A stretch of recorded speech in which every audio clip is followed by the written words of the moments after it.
శ్రీనివాస్ గారు, yeah sir, ఇంతకీ చెప్పండి కేసు ఏంటండి? కేసు ఏంటి? అసలు ఎటు దారి తీసింది? అసలు ఏంటిది? దీని నేపథ్యం ఏంటి? సార్. ఇప్పుడు తీవ్రమైన ఆరోపణలు ఈ దేశంలోనే ఇది గగురు పొడిపించేటటువంటి ఆ, ఇది అనైతికమైనటువంటి ఒక చర్య. ఫోన్ ట్యాపింగ్ అనేది గతంలో రామకృష్ణ హెగ్డే గారు ఆరోపణలు వస్తే రాజీనామా చేసినారు ముఖ్యమంత్రి పదవి నుంచి.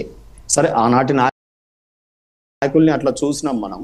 సో తర్వాత ఏంటంటే ఈ ఫోన్ ట్యాపింగ్ చెయ్యడం అనేది ఈ రోజు మనకు 2-3 సంఘటనలు, మూసీ నదిలో పరికరాలు దొరకడం, గవర్నమెంట్ పడిపోగానే ఇమ్మీడియట్ గా అక్కడ ఇంటెలిజెన్స్ డిపార్ట్మెంట్ ఆఫీస్ లో అనేక పరికరాలని ధ్వంసం చేయడం, ఆ పీకేసిన వైర్లు కనిపించడం, ఇవన్నీ ఎవిడెన్సెస్ ప్రైమా ఫేసి ఉంది.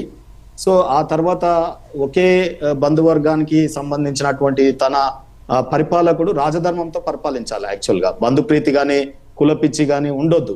కానీ ఇంటెలిజెన్స్ ఐజీ నుంచి కింద సిఐ వరకు ఒకే వారి బంధువులనే పెట్టుకొని ఉన్నట్టుగా క్లియర్ కట్ గా అనేక అంశాలలో వారి యొక్క స్వార్థం అంటారా, వీటిని ఏమంటారా, ఒక రాజధర్మ పరిపాలన ఉండాల్సిన దగ్గర ఇట్లా ఉన్నది అనేది తేట తెల్లం. సో ఈ ఆరోపణల మీద ప్రభుత్వం మీనమేషాలు లెక్క పెడతా ఉంది.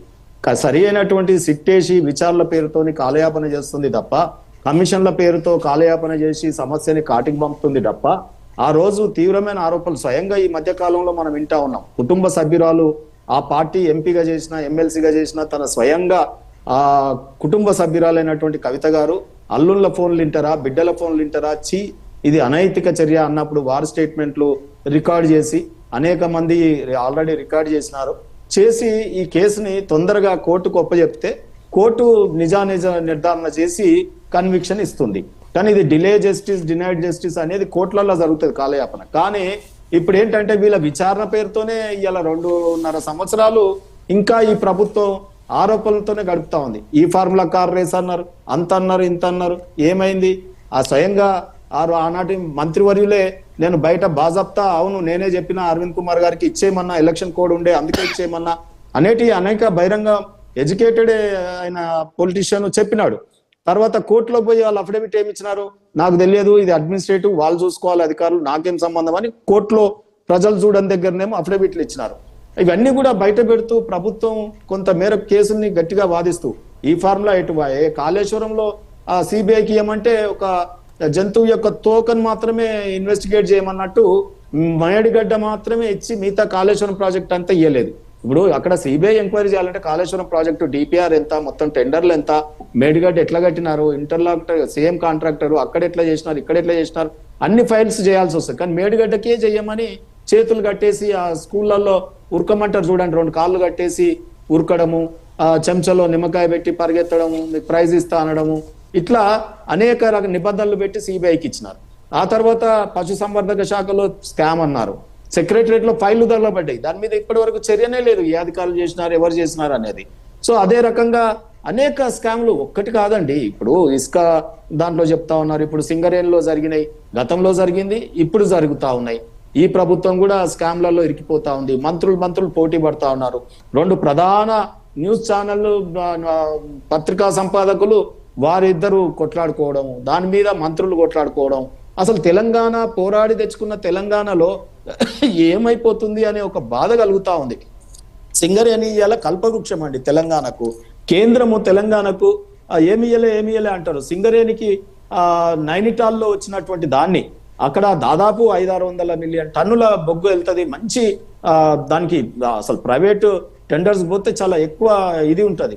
అటువంటిది మన సింగరేణి సంస్థకి ఇచ్చి తెలంగాణకు ప్రయోజనం చేకూడదామని కేంద్ర ప్రభుత్వము నిర్ణయం తీసుకుంటే మా కిషన్ రెడ్డి గారి ప్రయత్నం వల్ల సింగరేణికి వచ్చినట్టే వచ్చింది. ఆ సింగరేణిలో ఇప్పుడు కాంట్రాక్టులు ప్రైవేటు ఏ రకంగా చేస్తా ఉన్నారు, ఎవరికి నిబంధనలను సడలింపు చేసి టెండర్లకు పోవడము, దాంట్లో ఎక్కడ లేని రూల్స్. ఇంతకుముందు గతంలో కూడా కాంగ్రెస్ టైంలో కోల్ 1,80,000 కోట్ల స్కామ్ అని చెప్పి దాని ఫలితంగా యూపీఏ ప్రభుత్వం కూడా పడిపోవడం జరిగింది. ఈ రోజు కూడా మళ్ళీ అదే ఆరోపణలు కోల్ మీద రావడము, మంత్రుల మీద స్వయంగా రావడము. అసలు ఒక్కటి కాదండి, ఇలా తెలంగాణ తెచ్చుకున్నది ఎందుకు నాయన? ఈ తెలంగాణ ద్రోహులందరూ రాజకీయంగా ప్రైవేటు యూనివర్సిటీలు, ప్రైవేటు కాంట్రాక్టర్లు, ఒక్క కాంట్రాక్టర్ బ్లాక్ లిస్ట్ లో పడలేదు. ఒక్క ఏసీబీ రైడింగ్ చేస్తే ఒక్కొక్క అధికారి దగ్గర 150 కోట్లు. బిఫోర్ కాళేశ్వరం అధికారులు మంత్రులు ఏ రకంగా ఉండే, ఆఫ్టర్ కాళేశ్వరం మంత్రులు సంబంధిత మంత్రులు ఇలా ఆనాటి ఇరిగేషన్ మంత్రులు కానీ లేకపోతే అధికారులు కానీ ఏ రకంగా ఆస్తులు పెరిగినాయి, ఇవన్నీ కూడా ఎవిడెన్సెస్ ఉన్నాయి. ప్రాపర్ ఇన్వెస్టిగేషన్ చేస్తే గత ప్రభుత్వము జైల్లోనే గూడు కట్టుకోవాల్సి వస్తుంది. ఈ ప్రభుత్వం కూడా ఈ 2 ఏళ్లలో ఈ స్కామ్లన్నీ కూడా రాబోయే పాలనలో రేపు ప్రజలు చాలా ఆల్టర్నేటివ్ తెలంగాణని ఒక రాక్షస మందబట్టి ఒకరు కాకపోతే ఒకరు దోసుకుంటున్నట్టుగా బంగారు బాతుని రోజొక గుడ్డు ప్రజలకు అందజేయాల్సింది ఆ బాతునే కోడ్చుకొని తిన్నట్టుగా ఈ రోజు కాంగ్రెస్ ప్రభుత్వము ఇయ్యాల బీఆర్ఎస్ ప్రభుత్వం తోడు దొంగలై ఇయ్యాల ఎవరు ఎట్లా కొట్లాడతారంటే వీళ్ళు భాష చూడండి. ఇవాళ ఆయన లొట్ట బట్ట బుట్ట కేసు అని అంటున్నాడు, అంతకుముందు లొట్ట పీస్ కేసు అని ఆయన అన్నాడు, ఏం పీక్కుంటావు పీక్కో అన్నాడు, జైలు వేస్తే యోగా చేస్తా అన్నారు. వాళ్ళ ఛాలెంజ్లు అట్లున్నాయి. రేవంత్ రెడ్డి గారేమో వ్యక్తిగతమైన కక్షకు నేను పోను అంటాడు. ప్రజాధనం దుర్వినియోగం బయట పెట్టడానికి ఒక ప్రభుత్వం ఒక రాజధర్మంతో తీసుకురావాలి తప్ప నీకేదో చెడ్డ పేరు వస్తుందనో, వాళ్ళని అరెస్ట్ చేస్తే మళ్ళీ వాళ్ళ గవర్నమెంట్ వస్తుందనో, ఇవన్నీ కూడా ఏంటండి ఇవి? ఒక నిక్కచ్చిగా ఒక పరిపాలన ఏమని చేస్తారు? బంధు ప్రీతి రహితంగా మేము అవినీతి రహితంగా పరిపాలన చేస్తామని ప్రమాణాలు చేసి ఇవాళ తెలంగాణ మొత్తం ఏమనుకుంటున్నారంటే జనాలు, గతంలో కేసీఆర్ ఒక మాట చెప్పేది, ఇప్పుడు గనక మనం ఫిరాయింపులను ప్రోత్సహించి కాంగ్రెస్ వాళ్ళని తీసుకోకపోతే తెలుగుదేశం పార్టీని మొత్తం ఇచ్చేయకపోతే విలీనం చేసుకోకపోతే వీళ్ళు కుట్రలు చేసి తెలంగాణ ప్రభుత్వాన్ని పడేస్తే తెలంగాణ వచ్చిన తర్వాత తెలంగాణ వాళ్ళకి పరిపాలన చేత కాదు 2 ఏళ్లలోనే కూలిపోయింది అని అంటారు. కాబట్టి మనం అందుకే ఫిరాయింపులను ప్రోత్సహించమని ఆయన చెప్పేది.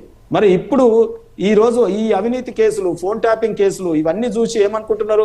తెలంగాణ ఇచ్చి పరిపాలన చేసుకోమంటే మొత్తం ఇద్దరు కలిసి అవినీతి మయం చేస్తా ఉన్నారు. తెలంగాణలో పరిపాలన చేత కాదు, ఈ దేశంలో అవినీతికి చిరునామా ఎక్కడ ఉంటుంది? తెలంగాణలో ఉంటుంది అన్నట్టు ఒక గలీజ్ పేరు తెలంగాణ రాష్ట్రానికి తీసుకొచ్చి పెడతా ఉన్నారు. అందుకే ఇద్దరికి మధ్య మార్గంగా ప్రజలు అందుకే పదే ప్రతి ఎన్నికలలో ఇలా బీజేపీ వైపు ఎందుకు చూస్తున్నారంటే వీళ్ళిద్దరు చేసే దుర్మార్గాలను అరికట్టడానికే వాళ్ళు చేస్తా ఉన్నారు. రైట్ అండి, రైట్ శ్రీనివాస్ గారు. ఒక్కసారి దయాకర్ గారి దగ్గరికి వెళ్దాం. దయాకర్ గారు,